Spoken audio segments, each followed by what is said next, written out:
पहले आपको डेटा दिखाई रहे थे, सिर्फ और सिर्फ 100% की तेजी आपने निफ्टी में आती हुई देखी है इस साल, पिछले मार्च और इस दौरान। किस तरीके से आप अपने टैक्स आउटगो को कम कर सकते हैं लीगली, ये आपको बताते हुए दिखेंगे हमारे मित्र श्री शरद कोहली साहब, जो दिल्ली से जुड़ रहे हैं। शरद जी, स्वागत है आपका। कल आपने बहुत बढ़िया चर्चा करी एफएनओ ट्रेड्स के बारे में, किस तरीके से आप अपने खर्चे डाल के टैक्स कम कर सकते हैं। आज बताइए, डिस्कशन है कैश काउंटर्स पर, किस तरीके से हमारा income tax department cash transactions को देखता है, उस पर चर्चा कीजिए।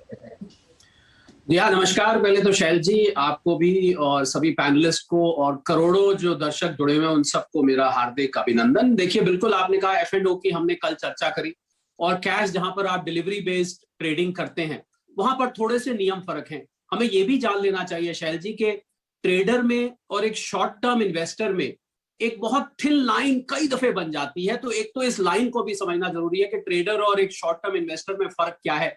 ट्रेडर जो है बहुत फ्रीक्वेंटली ट्रेड करता है, उसका स्टॉक एंड ट्रेड उसका मेन बिजनेस ही यही होता है उसको। और शॉर्ट टर्म इन्वेस्टर जो है वो लेके डिलीवरी लेके अपने डीमैट अकाउंट में कुछ समय तक रखता है। 1 साल से कम लिमिट तक short term trader, short term investor अपने डीमैट अकाउंट में रखता है। 1 साल जब आप क्रॉस करते हैं तो आप लॉन्ग टर्म इन्वेस्टर बन जाते हैं। 15% शैल जी इस पे टैक्स लगता है जब आप short term capital gain book करते हैं, मतलब आप अपनी सेल प्राइस में से परचेज प्राइस घटाते हैं। कुछ खर्चे इसमें भी मिलते हैं आपको, एसटीटी हो गया, जो आपने ब्रोकरेज पे करी है वो हो गया, स्टैंप ड्यूटी पे किया है उसको आप जरूर घटा सकते हैं। पर ट्रेडर की तरह जिन बाकी खर्चों का हमने कल जिक्र किया था वो खर्चे इसमें से नहीं घट सकते हैं, पर आप अपनी परचेज प्राइस इसमें से जरूर घटा सकते हैं। तो 15% इस पे टैक्स लगता है। अब जब आप इसको 1 साल से ऊपर शैल जी इसको होल्ड कर लेते हैं, जब आप 1 साल क्रॉस कर देते हैं, तो उस हालात में आपका जो टैक्स रेट है वो घट के 10% रह जाता है। मतलब अगर आप लॉन्ग टर्म कैपिटल गेन जिसको हम कहते हैं, अगर वो बुक कर रहे हैं तो आपको उसमें केवल 10% टैक्स देना होता है। अब बात कर लेते हैं, ये तो हुई टैक्स देने की बात। अब बात करते हैं कि अगर आपको लॉन्ग टर्म कैपिटल गेन हो रहा है तो वहां पर टैक्स प्लानिंग के शैल जी बहुत ऑप्शन निकल के आते हैं।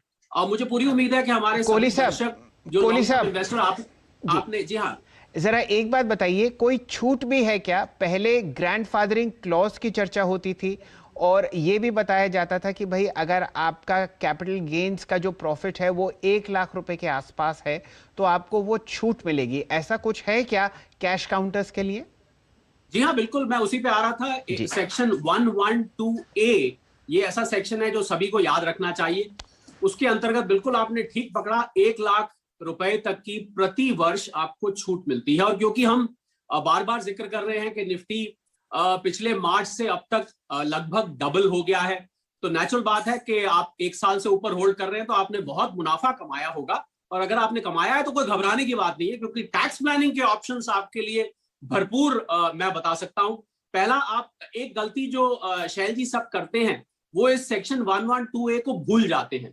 मतलब मान लीजिए मुझे अगर मुनाफा हो रहा है 1 लाख से ऊपर का पिछले साल से इस साल तक, मतलब मेरा 1 साल बीत चुका है, तो मुझे इस मार्च से पहले उस मुनाफे को एक बार जरूर बुक कर लेना चाहिए, भले ही आपको उस स्टॉक में आगे भी ग्रोथ की संभावनाएं नजर आ रही हो।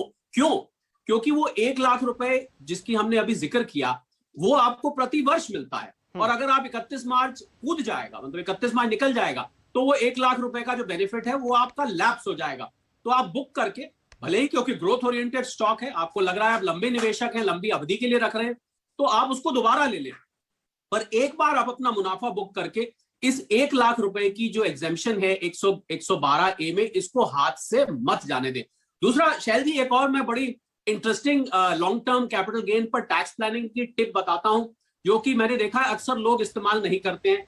यहां पर परिवार आ जाता है आपके घर में। अगर आप लॉन्ग टर्म इन्वेस्टर हैं तो आप अपनी फैमिली के नाम, आपके माता पिता हैं, आपके ग्रोन अप बच्चे हैं, आपकी वाइफ का मैं जिक्र नहीं करता, इसलिए नहीं करता क्योंकि वहां क्लबिंग का प्रोविजन आता है, भाई बहन है, आप सबके नाम डीमैट अकाउंट खुलवाएं। शैल जी, एक सिचुएशन लेते हैं कि मान लीजिए मेरा 5 लाख रुपए का लॉन्ग टर्म कैपिटल गेन हुआ है और मैं सबके नाम डीमैट अकाउंट खुलवा के और वहां से निवेश कर रहा हूं, तो उसमें क्या होगा कि आपको, क्योंकि गिफ्ट देना अपने रिश्तेदारी में एग्जेम्प्ट होता है, तो मैं क्या कर रहा हूं, मैं उनके अकाउंट से, उनके डीमैट अकाउंट से निवेश करता हूं। आप लगाइए, हर व्यक्ति को हर वर्ष 1 लाख रुपए की 112A में बेनिफिट मिलेगी। तो इसका मतलब यह हुआ अगर 5 लोग हैं तो मिलेगी। तो इसका मतलब यह हुआ अगर 5 लोग हैं तो मैंने लगभग अपना सारा का सारा मुनाफा टैक्स रहित कर लिया। बहुत ही ध्यान देने वाली बात है, सारा का सारा मुनाफा टैक्स रहित हो गया, क्योंकि सबको 1-1 लाख रुपए की एग्जेम्पशन 112A में मिल गई। तो देखिए परिवार आपका किस तरह काम आता है टैक्स बचाने में भी, ये यहां पर एक क्लियर उदाहरण दिखाई देता है। इसको हम 112A की मैक्सिमम यूटिलाइजेशन बोलते हैं। दूसरा शैल जी, एक और मैं रोचक शॉर्ट टर्म कैपिटल गेन वालों के लिए बताता हूं कि शॉर्ट टर्म कैपिटल गेन को आप सेट ऑफ कर सकते हैं शॉर्ट टर्म कैपिटल गेन के अगेंस्ट और लॉन्ग टर्म कैपिटल गेन के अगेंस्ट। तो आपको टैक्स हार्वेस्टिंग जरूर करनी चाहिए, जिसको हम लॉस। कोहली साहब, एक और प्रोविजन ये है कि अगर आपके पास कुछ long term capital gains tax बनता हो, आप उसको बुक करना चाहते हो और टैक्स बचाना भी चाहते हो, तो आप उसके अगेंस्ट प्रॉपर्टी खरीद सकते हैं। कोई ऐसा भी समाधान है क्या आईटी एक्ट में? जी हाँ, बिल्कुल। आप ऐसा लगता है शैल जी, आप मन की बात पढ़ लेते हैं दूसरे के सामने वाले की। बिल्कुल मैं इसी पे आ रहा था। बिल्कुल 54F जो है सेक्शन इनकम टैक्स में, उसके अंतर्गत कोई भी लॉन्ग टर्म कैपिटल गेन अगर आप बुक करते हैं, आप भले ही वो शेयर्स के अगेंस्ट हो, तो आप टोटल कंसिडरेशन अगर किसी मकान खरीदने में, प्रॉपर्टी खरीदने में लगा देते हैं। मुझे एक साहब मिले जिन्होंने अच्छा खासा मुनाफा कमाया शैल जी, और वो ये मेरे से कह रहे थे, कल की बात है, कि मैं अपने माता पिता के लिए एक अच्छा सा मकान खरीद के देना चाहता हूं।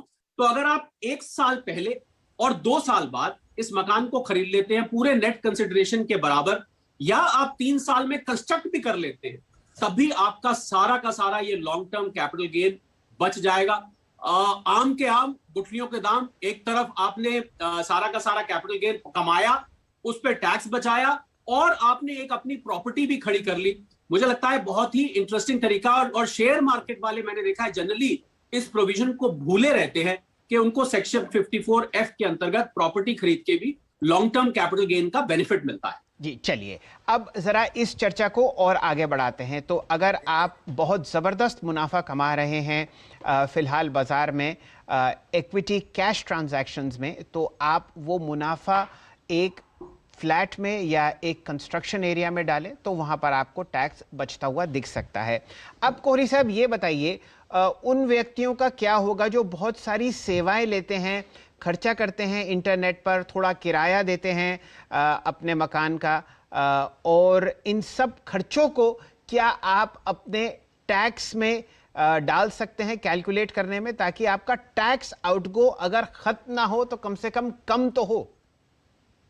जी हाँ शैल जी, देखिए जब हमने कल बात की थी और जो दर्शक कल हम हमारे साथ नहीं जुड़ पाए थे, अगर आप F&O ट्रेडर हैं या आप स्टॉक मार्केट ट्रेडर हैं, तब तो आप ये जो मैंने बाकी के खर्चे बताए थे, जिसमें इंटरनेट था, टेलीफोन था, आपके लैपटॉप या कंप्यूटर की डेप्रिसिएशन थी, आपके मकान या ऑफिस का एक कोना था जहां बैठ के आप काम करते हैं, उसकी मेंटेनेंस थी, कार भी हो सकता है आप इस्तेमाल करते हो अपने बैंक आने जाने के लिए, इस पर्पस के लिए, कुछ हद तक वो भी थी। पर जो कैश वाले जो हमारे निवेशक हैं, जिसको हम लॉन्ग टर्म और short term capital gain category में डालते हैं, ये निवेशक, क्योंकि ये निवेशक हैं, ये उसका बिजनेस नहीं कर रहे हैं, तो इसलिए ये लोग इन खर्चों का फायदा तो नहीं उठा सकते। परंतु जैसे मैंने कहा कि ब्रोकरेज का कमीशन आप पे कर रहे हैं, STT आप पे कर रहे हैं, GST आप पे कर रहे हैं, वो सब निवेशक जो है पूरा का पूरा उसको नेट कंसिडरेशन निकाल सकता है। पर बाकी के खर्चे जो कैश वाले सेक्शन के हैं, मतलब लॉन्ग टर्म कैपिटल गेन और शॉर्ट टर्म कैपिटल गेन वाले, वो इसमें से नहीं डिडक्ट कर सकते। इसमें से डिडक्ट सिर्फ आपका जो परचेज प्राइस है शेयर का, वो इसमें से डिडक्ट होता है। जी, अच्छा एक बात और बताइए कोहली साहब, अगर कोई व्यक्ति कैश में ट्रेड करता है और लंबी अवधि के लिए स्टॉक्स नहीं रखता, तो वो जो सॉफ्टवेयर इस्तेमाल करते हैं, क्या उसकी कॉस्ट भी हम लोग डिडक्ट कर सकते हैं अपने टैक्स आउटगो से?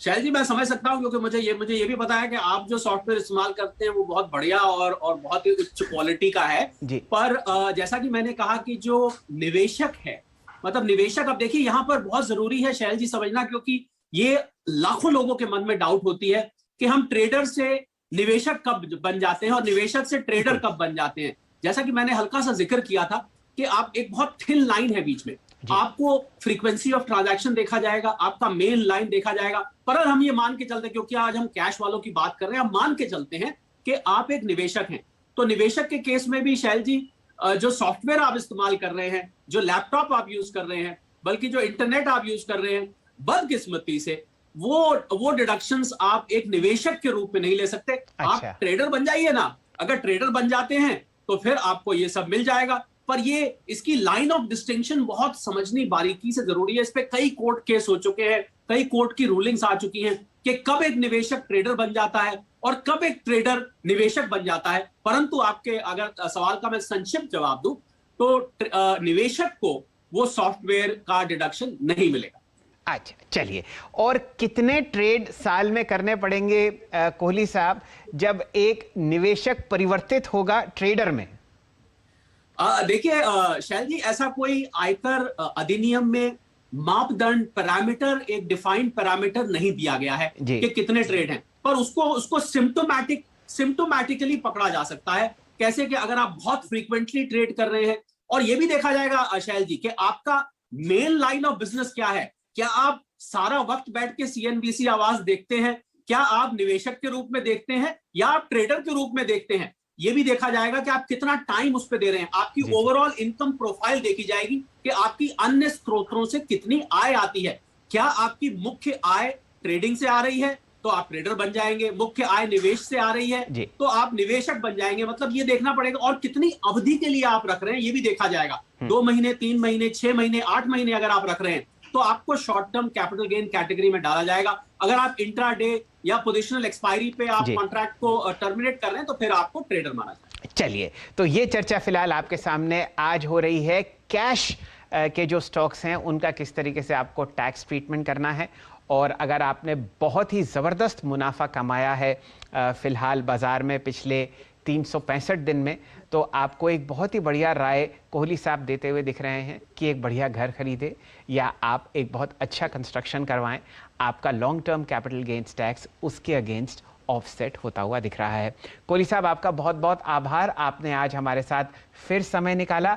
कल हम लोग आपके साथ जुड़ेंगे दोबारा और चर्चा करेंगे टैक्स प्लानिंग म्यूचुअल फंड्स के लिए, इक्विटी और डेट दोनों। तो आप सब हमारे साथ जुड़े रहिए, और अगर आपने वहां पर भी बहुत ज़बरदस्त मुनाफा कमाया है तो आपको कोहली साहब बहुत बढ़िया तरीके से हैंड होल्ड करेंगे अपना टैक्स आउट को कम करने के लिए। कल बारी है इक्विटी फंड्स की, उस पर चर्चा जारी रहेगी। और स्टूडियो में हमारे साथ